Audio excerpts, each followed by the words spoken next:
Why didn't you turn to drugs? Why didn't you say, fuck it, I'm going to start drinking myself, my problems away? What, because people do that.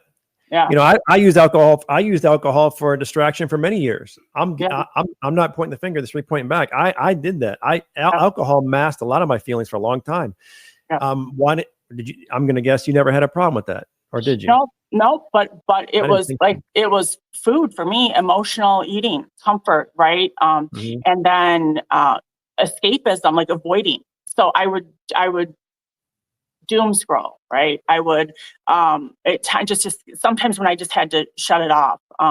So I would do the avoidance, those, or I would throw myself so much into my work or like the ministry stuff, and like I started with this church plant. Like I was like throwing myself into everything, and I'm like, time out. And that's when I finally realized I've got to have a balance. I was so out of whack.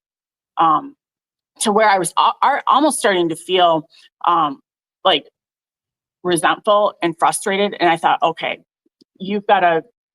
let's readjust here. And so that's really kind of what happened, the end of last year when I turned 50, right? I don't know if it was that pivotal moment or whatever, but that's when I said, all right, you're going to give yourself a time frame and you're going to get your stuff together. Like you need to start.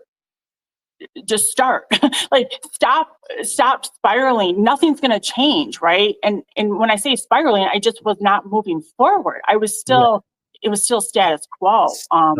Stuck. You were stuck. Stuck. Yeah.